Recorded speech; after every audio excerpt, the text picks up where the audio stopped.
What is up, guys? Shinobi here with another Diablo 3 Reaper of Souls video for you guys, and we are continuing the series today that you guys have been telling me so much that you've been loving, and that's awesome. There's been a lot of work that's been going into this. We've done many classes so far, and today we are continuing with the Barbarian, and we are joined today by a very special guest by the name of Chainer. How's it going, man? Hey, what's up? Everything's going good, man. Glad to be here. Yeah, I actually had quite a few people that said, when you do Barb, you gotta get Chainer, and I've known about you for a while now, but, it's pretty cool to see that, a lot of your viewers being excited for that. Yeah, it's definitely awesome. We have a great community here in Diablo, especially on YouTube and Twitch. Yeah. A lot of great people. Definitely. And so I want to get a little bit of information about you, then we'll get into all these guides and everything. We got a lot of information to go over, so sit back and relax, because it's gonna be a longer video, as these other ones have been. So you ended up hitting rank 13 at the end of season 1, so congratulations on that. It's pretty cool, and you actually held the top 5 rank for quite a while too. So how you been liking Barb lately? Do you feel like it's getting better? Do you feel like what do you think about it right now? Absolutely, absolutely. I love where Barb's going. I love the new direction. A lot of people got a little scared when they took the pull away from Barb and thought it was a nerf, but actually Barb has become more powerful.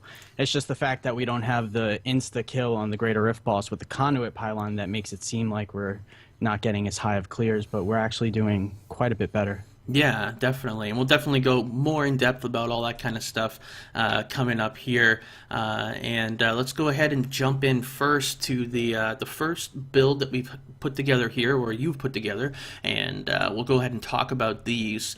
And we're gonna have some gameplay going on. We have gameplay for some of this stuff, so definitely we'll be there. So the first thing here is kind of like you just hit level 70. You're kind of thinking about what direction you want to go and everything. So we have the Barbarian starter build. All right, so we're mainly going to start off with a Lightning build, and Lightning Whirlwind is really good place to start, because with the Lightning Whirlwind rune, you gain Fury as you use it for every enemy that you hit. So it's one of the most less Fury consuming abilities you could use. So it's a great place to start. But we're going to go with Frenzy Smite, Whirlwind Wind Shear, Sprint Marathon, Warcry Charge to just generate a little bit extra fury, Earthquake Mountain's Call for a short, really high damage cooldown, and Wrath of the Berserker Insanity. Like always. Yeah, all that damage, man. Back in the day, that was up to 100%. I remember that. So strong, man, so strong. Let's talk about, because we don't have any of the actual items put down here per se, and the reason for that is because of a very special reason of the Barbarian having a lot of options. So run me through that real quick. What is it like for a Barbarian when you're first starting up? Like, for instance, in the new season coming up here, what's it going to be like gearing wise right away? Well, I usually start off in normal mode, and I'll farm anywhere from like an hour to maybe 2 hours. It all depends, but the main goal is to just get the yellow gear with the good stats. You want the crit chance and the crit damage on your gloves, on your amulet. You want the sockets on your jewelry for the legendary gems you're going to get soon. Two-handers are a little bit better than one-handers, but one-handers, if you get the right ones, can still be viable early on. And yeah, if you do manage to get a legendary, any of the elemental weapons work pretty well early on. Yeah, definitely. You have a lot of options there. You're not really tied down to going one direction right away, which is really, really cool about that. You have a lot of different things. You have your hammer with smash. You can go a fire route if you want. If you already get some elemental damage, maybe finding a Maximus or something, or even crafting a Devastator and going dual wield or something. So yeah, there are a lot of different options there. You just gotta kind of roll with what you got, and that's actually going to bring us into the next one here, and that's the as you like to call it here, the one-shot T6 Raycore Furious Charge build. that was a long one. Yeah. So for here, this is now you're starting to accumulate gear, right? So you're starting to accumulate gear, and you're starting to get some of those set pieces and physical. It's a physical build, but you always use Council Rises because it does double the damage of all the other Call of the Ancients. True. And you usually don't have 100% plus elemental damage, so. Yeah, great. So this is some of the gear here, and I will run up through over the spec and everything. But so as far as this goes, so some of the items that you're going to be gambling for right away, in particular, you obviously want to get that raid core stuff as quick as possible. I mean, it's going to depend on what you find along the way, but how important is it to really gamble for certain items? Are there any that really stand out to you? Well, I always find a nice weapon to be the most important. That's your biggest damage gain right there. Your weapons. So once you get your Raycore set, get a nice weapon, and then get a pair of Vile Wards. Really, in the beginning, anything will work. It's just a matter of getting the set bonuses, getting the bonus affix from the Vile Wards, and getting a nice high damage two-hander. Ancient. You wouldn't really probably gamble though for the two-hander, right? Like it's just really expensive, or do you actually? It's worth it because it's such a big increase in damage. It's such a valuable piece of gear in terms of DPS that even though it's more expensive, I'll definitely go for it because, like I said, there's so many weapons. Any elemental two-hander, even elemental one-handers. If you happen to get an ancient Sunkeeper, you could craft an ancient Devastator, or if you get a Wrath of the Bone King with cold damage, you could just switch the charge rune to the cold rune, and then you could do that. So, you know, you could just keep gambling. Even an ancient two-hander that doesn't have anything special about it could still work too. Yeah, definitely. I mean, you don't really see most classes try to stay away from crafting weapons unless it's like the last thing you possibly need. But because you have so many options, you know, like you were saying, you know, you could literally get a Heart Slaughter or a Maximus or a Furnace or whatever. Like, you know, there's so many different choices there. So to get you going at least, of course, you're going to have your best in slot, and that's going to be the next build we're going to talk about here in a second. Is there anything gameplay wise with this build that needs to be talked about, or do you feel like this is kind of one of the standards nowadays that people just you know, T6, this is kind of the go-to build for it? Yeah, it's pretty standard. I chose Sprint, Run Like the Wind, and Run Like the Wind, that's the one where tornadoes get left behind as you're running around. The tornadoes themselves don't do too much damage, but they proc the Pain Enhancer when they crit. So anything that's kind of running behind you that you missed walks through some of your tornadoes, and they'll get dotted down by the Pain Enhancer. You could also, as you're killing the boss, if you're single target, your charge cooldowns are kind of gonna run out, so you could actually just run in circles around the Rift boss with the sprint put up, tornadoes on top of them. And it'll kind of single target them. That's why there's nothing like Frenzy or anything in this build. Yeah, kind of like what we've done like with Whirlwind build back in the day. You would just, that's how you would single target. You wouldn't stop and hit with, you know, a Frenzy. You would actually Whirlwind on top of him and put those, you know, Run Like the Winds. And even especially nowadays, like you said, which is a really good point about the Pain Enhancer, with getting the dot damage being procced even by something simple like Run Like the Wind. So definitely really cool. So yeah, this is kind of like a little bit of rundown of the gear. Raycore is going to be your go-to set, definitely. They are going to be making some renditions to the Immortal King set in the future, but Raycore is just the way to go. And yeah, and Arena Royal Grandeur is going to be, you know, how important do you think it will be to really try and find Arena Royal Grandeur quickly in the season, or do you feel like it's not that big of a deal? It's good to start up because, like I said, I usually start in normal. Like, there's no point to really go higher than that until you're in Torment 1. So while you're in normal, you're just doing bounties, you're collecting Rift Keys and stuff, and you're getting these bags. And you're going to be doing that for, like, you know, maybe an hour or two or so until you get into T1. So if it happens to, you happen to get it, great, because it's going to be one less piece of gear you need in the beginning. But later on, it's not really that important at all, and it's barely even used. And Gloves of Worship would be another thing there that, like you're talking about with these the bags, that would be very helpful because you're like, you know, you don't have all your full gear, you don't have your best in slot weapons and everything. You're kind of a mid-range, just trying to make it and trying to get a good farming thing. You get the gloves that you can pick up those shrines. You know, you can use them and just get a speed pot, get a speed shrine, and you know all that kind of stuff. Cooldown reduction one. Yeah, that cooldown definitely reduction shrine. Yeah, that's what they're really, really good for. Definitely. All right, cool. Now let's move ahead to the final build here. Now this is one that you've been using a lot lately yourself, right? Even to climb the really high greater rifts. And it's the exact build. Everything's all lined up the exact same here. Yep, this is what I used to clear greater rift 50 on Era 2 non-season and got rank 4, so... Nice. So go ahead and explain how this differentiates from the previous build, and a little bit of how the gameplay works with a build like this. All right, so the previous build being the T6 Raycore. In this build, we're going to be using Ground Stomp.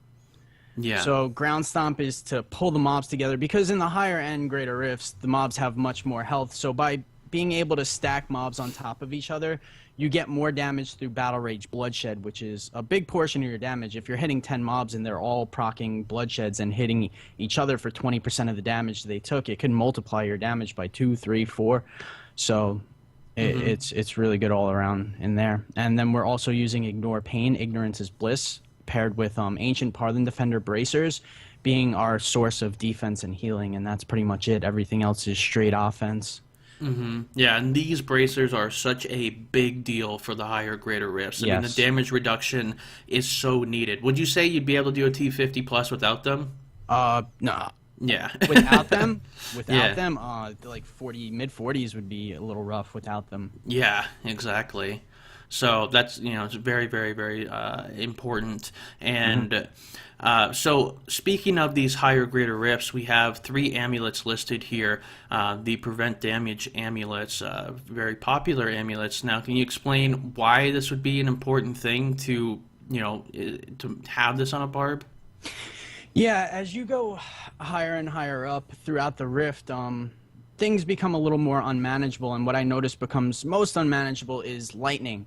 With fire chains and stuff, now that Furious Charge doesn't pull like in 2.1.1, when you charge fire chains, you could kind of use your frontal cone or charge to the side of them, and you won't suck the fire chains on top of your character. But there's plenty of things like X-Arcs and Orbit and Electrified that will hit you, and Zephyrian Amulet's great because not only do you not take damage, but you could use that to heal yourself, and you could take out double packs and all these really bad situations. In a Greater Rift 53, I actually had a quad pack, and it was nasty, but since I had my Zephyrian on and the Ancient Parlin Defenders, and I had so many mobs around me with a little bit of lightning damage, I just tank and spanked it and jumped through progress like crazy.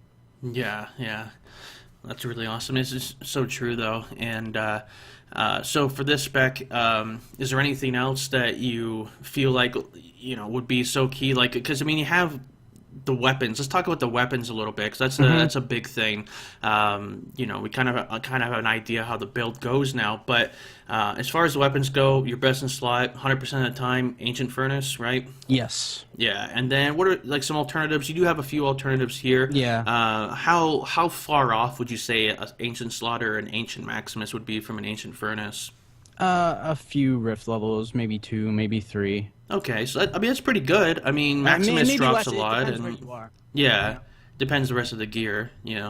Definitely getting that double unity, very important. Getting the Stone of Jordan. Now this is a physical build, right? Yes. And that's kind of how it's gone lately. We had the fire before, and now we're seeing more of the physical.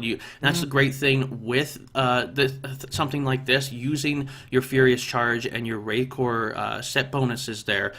You can actually choose whichever rune you want, and you can really customize. And who knows, maybe there'll be even like a different kind of build in the future that would be even more fun and better. Who knows? But for now, you really feel like physical 100% of the way to go. Yeah, physical is really good because you got Battle Rage, Bloodshed, and Pain Enhancer, which are both affected by physical skill damage. And like I was explaining before, where Battle Rage, Bloodshed can make up for a huge portion of your damage and multiply your damage by 2, 3. So the physical damage getting added on to Battle Rage, Bloodshed makes up for a good deal. Next in line would be Fire, because you're using the Fire Call of the Ancients. And then the other two have nothing special about them, but if that's the only kind of gear you have. If you only have, like, say, Wrath of the Bone King, which is a cold damage two-hander, then you could go ahead and just switch it to cold, and it's not going to make a huge difference. But it does make a little bit of a difference, a few Greater Rift levels. Speaking of the Greater Rift levels, let's go ahead and get into some Greater Rift tips for the viewers here. And you already did talk about the fire chains and electrified. I don't remember exactly if you talked more in depth about how to really deal with that. And before it was a lot more difficult because of the pull, but what do you do now? Yeah, like I said, with electrifieds and fire chains, they're a little bit separate. Fire chains, you actually never have to go through the fire chains. Furious Charge has a frontal cone, a little radius in front of your character when you land after the Furious Charge. The mobs will get hit there. So you could charge into a pack of mobs and never actually touch them, but hit them with your with your frontal cone, and then you just charge backwards into nothing, and then charge right back and use your frontal cone again, and you'll get your 2 stacks of charge right back. And that's one way you could deal with fire chains. You could also charge a little bit to the side and never actually go through the fire chains. And then with Electrified, you could actually charge directly through them to, like, you know, the other side of the screen. So if you charge directly on top of Electrified, you're going to get hit by every Electrified that comes out. If you get through the mobs really fast, a lot of the Electrifieds are just going to go in different directions and kind of miss you. Yeah, and obviously if you did have, you know, one of those amulets, it's going to make it easier on you. But, I mean, I know for me personally, I found probably 20 of each of them over the course of the past few weeks here, and like not a single one has rolled well. So it happens, and so you have to find ways around it. And I think there's definitely some really good tips there that you gave about helping people. It's just kind of like learning your character, learning how to deal with certain situations. For instance, before we started this up, you were talking about how you like to bind your Furious Charge to a keyboard key instead of a mouse key. Can you explain why you think it's better? Yeah, because sometimes you need to use Furious Charge with precision. You don't really want to spam it, because say if I just hold Furious Charge down, now my Furious Charge could get locked onto a mob, and say now one of my Ancients knocks that mob off to the side of the screen, and my Furious Charge is locked on and queued to that mob. So when he gets knocked back, my next Furious Charge, I go directly towards that mob, and I leave the pack that I'm trying to kill, and the pack could get out of my CC, and if they have frozen orbs, now the frozen orbs are coming up, and it screws up my whole fight. So you definitely got to be very careful and very precise with your Furious Charges. We got to talk about the Riff Guardian, because leading up to the Riff Guardian, it's pretty simple most of the time, depending on the monsters you get and everything like that. But you know, there are some Riff Guardians obviously going to be easier and some that are going to be more difficult. You are really close to the Riff Guardian, and single target is not as ideal as we would like it to be with the Barbarian, right? So what are you going to do that's going to give you some kind of advantage against the Riff Guardian, and what are some strategies on dealing with Riff Guardians? Well, when it comes to Rift Guardians, it depends what tier you're at. If you're in like the low 40s and below, it's going to be different from mid 40s, and it's going to be different for 50s. So if we're talking about like really low 40s and below, a good thing would be Mara's to use Poison Immunity Necklace. There are actually lots of bosses that are poison that could be done fairly easily. You could even use Frenzy with Mirane as a replacement for a Toxin Gem. And even Bolkathos Ring. You got high HP bosses. Bolkathos Ring ticks for 2,000% twice per second. So mine, if I'm using it on a high HP boss, could tick for 50, 60, 70 mil twice per second. So that could be really good single target if you're able to stand on top of the boss without dying. And that's why when you get into the mid 40s, it's a little different. And then when you get into the 50s, it's not even really possible. So in the low 40s and below, you could kind of handle whatever boss. You could use, I would actually probably just stick with Charging and Ground Stomp for the low 40s and Mara's for the mid 40s.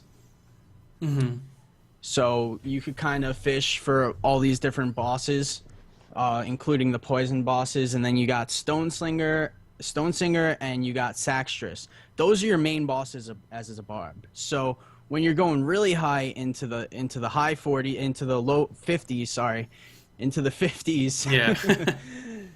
What you're going to have to do is either get Saxtress or Stone Singer, and that's pretty much it. You're going to have to keep going through those rifts. You're going to have to clear so you have 6, 7, 8 minutes to kill the boss, and you're just going to have to use your charge and let your Raycore dot, your Pain Enhancer dot, your Toxin dot take its toll on the boss. But there's not much you could do about any other bosses when you get to that kind of tier. We just, as barbs, can't really deal with bosses too well. Yeah, I mean, it's just kind of how it goes. You're kind of fishing, just like a lot of classes do. You're looking for that perfect rift, but more importantly for the barb, you're looking for that perfect Rift Guardian. What things would you say would be difficult to deal with in the rift besides the Rift Guardian, if there is even that many things? Honestly, mid 40s and below, nothing. Yeah. Nothing. It's really easy. As you go higher and get towards the 50s, lightning starts to hurt a little bit. Even some white mobs could start to suck, like sand wasps and succubus. All those Yeah. things could start to suck, and that's why I really like the Zephyrian Amulet up there. It saves you from a lot of stuff, gives you some extra healing, and helps you get through that rift, so you have that 7 minutes or 8 minutes for the rift boss at the end. As far as we didn't really talk about the cooldown reduction requirements. Now, what would you say for, you know, your best in slot barb? You're going for those really high tiers. What kind of cooldown reduction you're looking for, and why? Mid 40s and above. I mean, you just got to get cooldown reduction where you can get it. Don't force it in. Don't sacrifice something like crit damage on your necklace for cooldown reduction. Yeah. If you can manage to get rings where you could replace the strength with cooldown reduction, that's really good. So that's where some of your extra CDR is going to come from. Mid 40s, like I said, is a really good spot. You want a little bit higher than you need for Furious Charge, which is just about 37, because you want high uptime on Ignore Pain, Ignorance is Bliss. It doesn't have to be perfect. If you have 2 seconds of downtime and things get really nasty, you could just back out for a couple of seconds and then come back in when you have it again. Yeah, and you would want to try to avoid using something like the Gogok. You want to stick with those legendary gems. They are that you have already. They're so important. The Bane of the Trap, the Pain Enhancer, and Gem of Toxin. Right? These are just very, very strong for you. So you don't want to, you know. It seems like kind of a cheating way to do it, because people, I'll just use the Gogok and I can put crit damage whenever I want anywhere else, but it is really about optimizing your gear, getting those right stats. It's going to separate a great barb from a really great barb, you know. If you lower your damage, you lower your potential clear. This is why, like, even in the higher grade rifts, I don't even slot diamonds in my gear. I go for rubies, because the higher my damage, you know, the quicker I could get through the rift, the higher chance I have to clear. I mean, it should be, me staying alive should be about me playing right, me playing good, using my charge properly, not just charging straight into a fire chain pack and then having to respawn or something over and over again. So yeah, and let's talk about, we have 2 last topics here for the end of the video. The first one we talked about a little bit before we started this video and had a little laugh over it. The new Barbarian belt, the Frenzy belt, do you think it's going to play any kind of role coming up here, or is it just literally a useless item? It's a joke. That sums it up, and we're done for today, folks. Really I'm just kidding. Yeah. It's just can you explain why, though? I mean, you do use Frenzy in, for instance, you're using Frenzy in kind of your starter build there, which, I mean, is a starter build, but at the same time, like end game wise, you're talking about it's just not gonna cut it, right? Because you can't get rid of your belt, your Pride belt. You just have to have that reduction, right? Yeah, well, even in Torment 1, well, the lower in difficulty you get, something like Frenzy could still do a little bit of damage, but Frenzy's damage is absolutely bad. It's no good at all. The reason why Frenzy is good is because it has a high proc coefficient, 75%, and then it increases the attack speed as you use it. So you're able to get off really, really fast procs with Frenzy. So when you pair it with something like Mirene, it starts proccing the Mirene, that's where the Frenzy is kicking in damage. Yeah. So the Frenzy itself doesn't really do anything for you.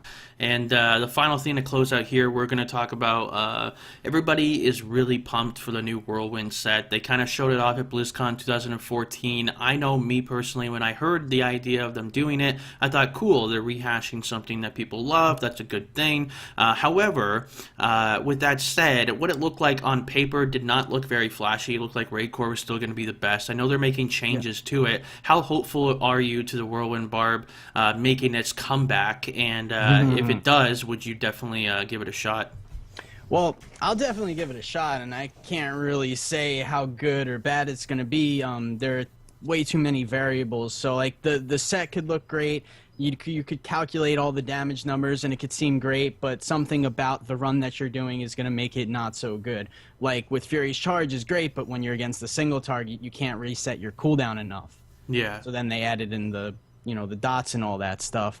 But honestly, unfortunately, I'm still rooting for Raycore, because with Raycore, there's so much more thought behind it. There's a lot of strategy. I mean, with Whirlwind and Rend, it's it's been to win. That's about it.